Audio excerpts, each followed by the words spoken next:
इस जर्माइनल सेल्स में क्या होगा, माइटोसिस होगा। जब माइटोसिस होगा तो बहुत सारे स्पर्मेटोगोनियम बनेंगे।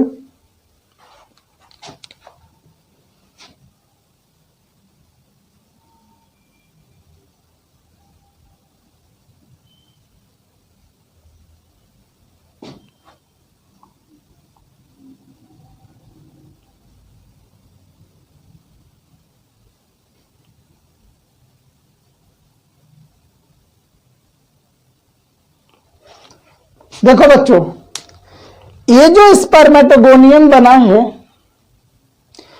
ये स्पर्मेटोगोनियम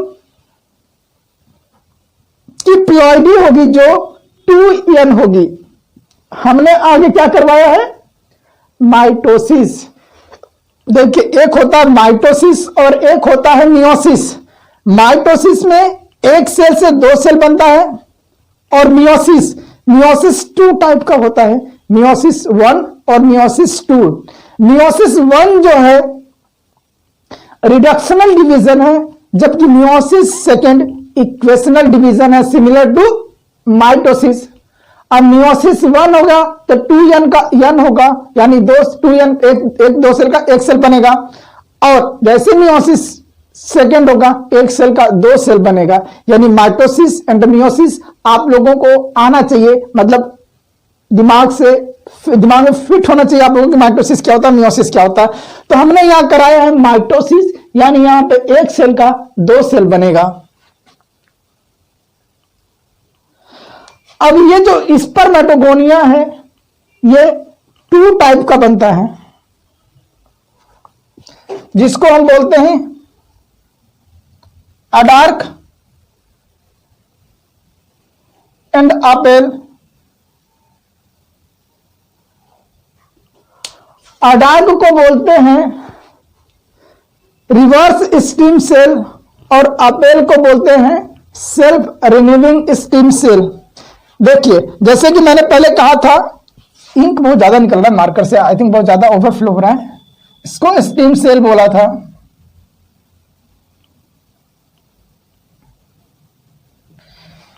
देखिए, ये जो स्टीम सेल है, इसकी एक प्रॉपर्टी है जो है कि अनलिमिटेड कैपेसिटी है डिवीजन की।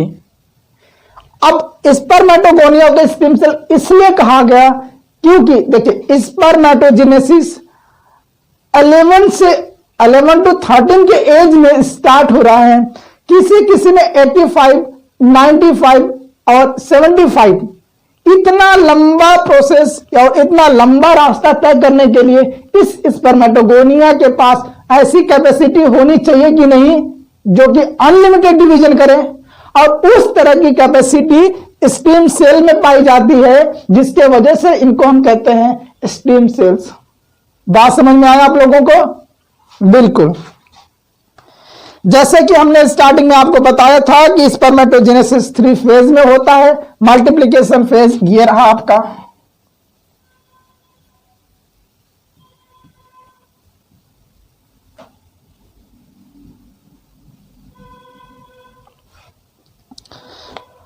अब इस स्पर्मेटोगोनियम में क्या होगा, ग्रोथ होगा, साइटोप्लाज्मिक एक्यूमुलेशन होगा, सेल साइज इंक्रीज होगा, और ये स्पर्मेटोगोनियम कन्वर्ट हो जाएंगी किसमें, प्राइमरी स्पर्मेटोसाइट में।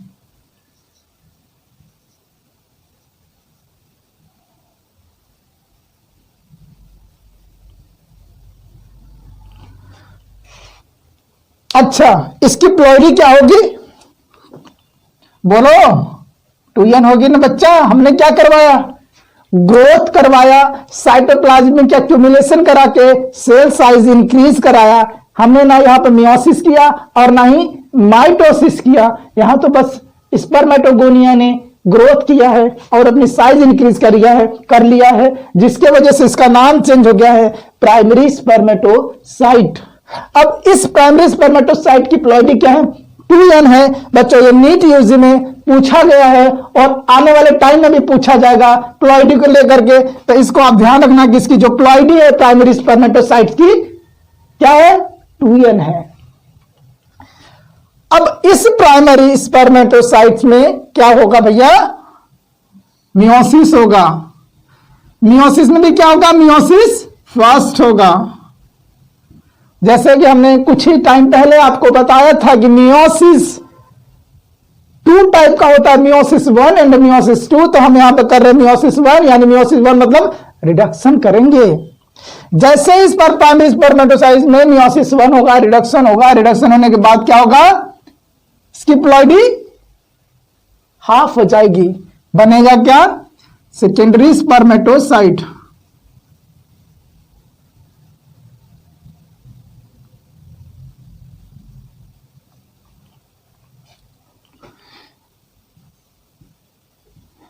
ठीक है बच्चों, 2n का n हो जाएगा। थोड़ा नोटेशन अच्छे से कर देते हैं।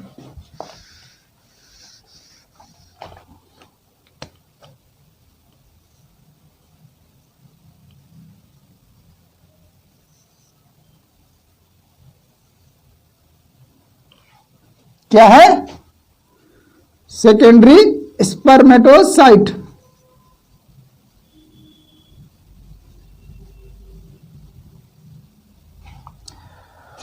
अब इस सेकेंडरी स्पर्मेटोसाइट, ये जो सेकेंडरी स्पर्मेटोसाइट है, इसकी प्लॉइडी क्या है? n है।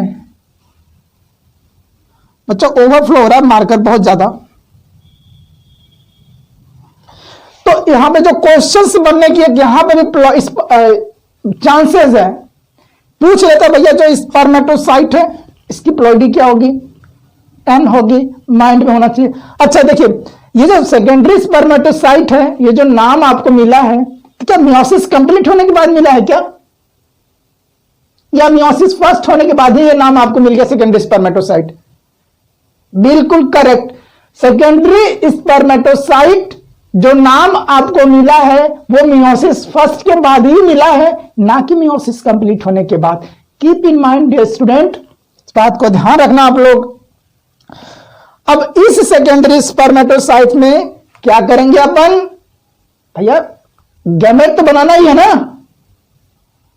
यानी मियोसिस सेकेंड करेंगे। क्या करेंगे? अब करेंगे मियोसिस सेकेंड।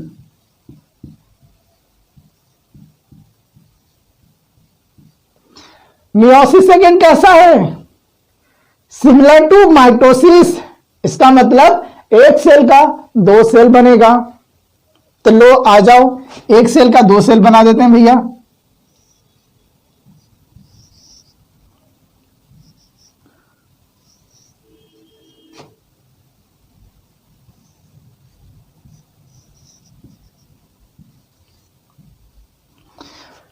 देखो जैसे ही मियोसिस सेकेंड कंप्लीट हुआ, हमें 4 इक्वल हैप्लॉइड सेल मिले जिनका नाम है स्पर्मेटिड।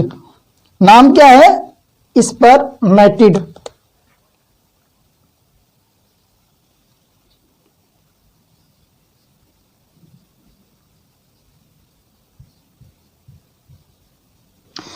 देखिए भैया बच्चों, हमें चले तो बनाने स्पर्मेटोजोआ, स्पर्म्स बनाने चले, फाइनली में हमें क्या मिला?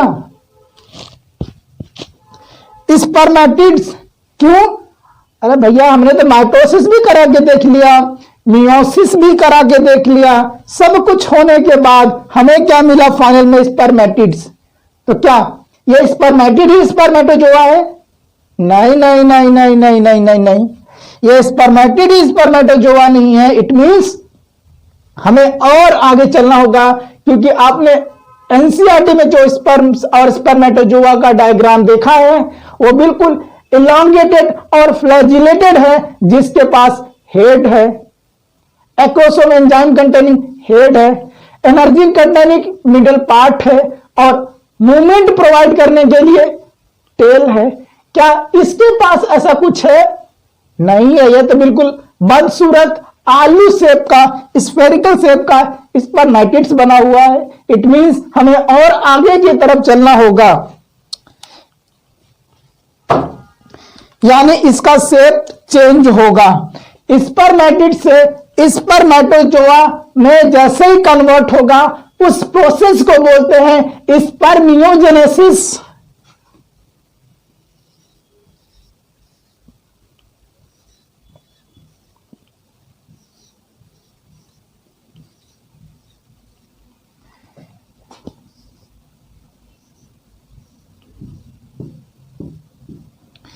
ये रहा फाइनली स्पर्म्स और स्पर्मेटोजोआ।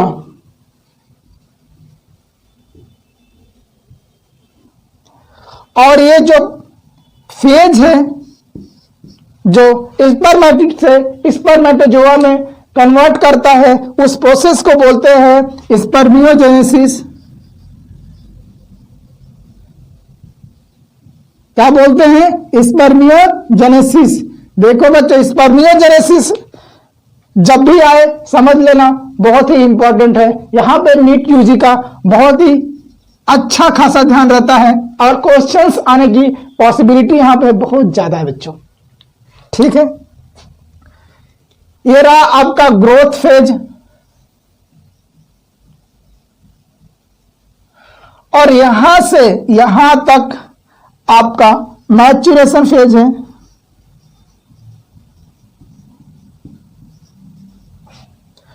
अब इस डायग्राम को भी देख लेते हैं, लेकिन यह बात तो आपको पूरी बात समझ में आई कि नहीं आई?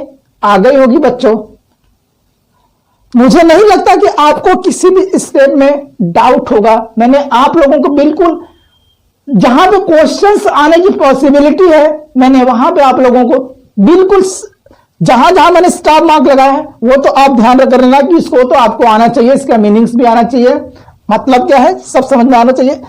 और अगर क्वेश्चन पूछता है इससे बाहर आपसे कोई भी क्वेश्चन नहीं पूछेगा, ये मेरा दावा है। ठीक है, पहले इसको आप लोग नोट डाउन कीजिए, कहीं प्रॉब्लम है तो आप मुझसे पूछिए, बाकी के हम डायग्राम इसके बाद कंप्लीट करेंगे। पहले ये नोट डाउन कीजिए।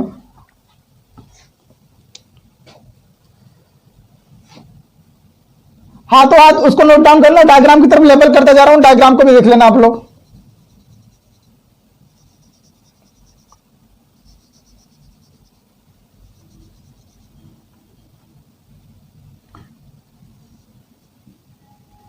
प्राइमरी स्पर्मेटोसाइट,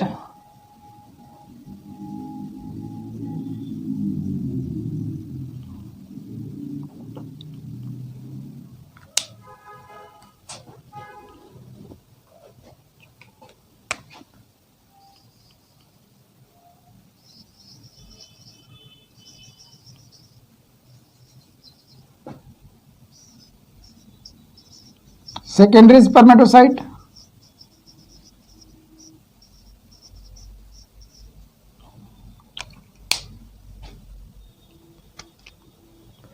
ये आपका स्पर्मेटोजोआ,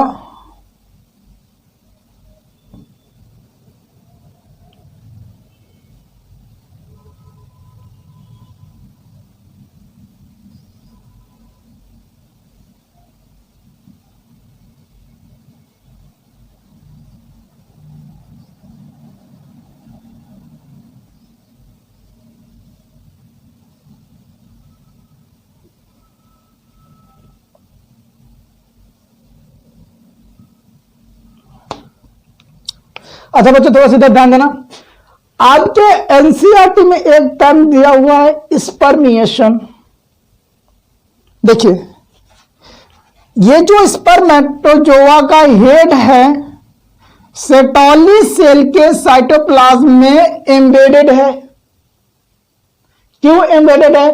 न्यूट्रिशन लेने के लिए।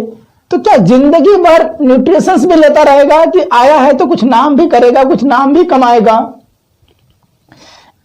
देखिए सॉरी, ये तो सेटोली सेल से इसका हेड है एम्बेडेड, वहां से जैसे ही डिटैचमेंट होके स्पर्मेटोजोआ इस ल्यूमेन वाले पार्ट में आएगा, उस प्रोसेस को बोलते हैं स्पर्मिएशन। यानी सेटोली सेल के साइटोप्लाज्म से डिटैच होकर स्पर्मेटोजोआ कंप्लीटली ल्यूमेन में आ जाए, उस प्रोसेस को बोलते हैं स्पर्मिएशन। इसी पे टॉपिक खत्म होता है बच्चा, कल करेंगे oogenesis। Thank you very much. और आप लोग क्या करेंगे, इसको अच्छे से नोट डाउन करेंगे और देखेंगे, अगर कहीं प्रॉब्लम्स आ रहा है, डाउट्स आ रहा है तो मुझसे नेक्स्ट क्लास में पूछेंगे, बाकी देख लीजिए आप लोग, ठीक है। Thank you very much once again.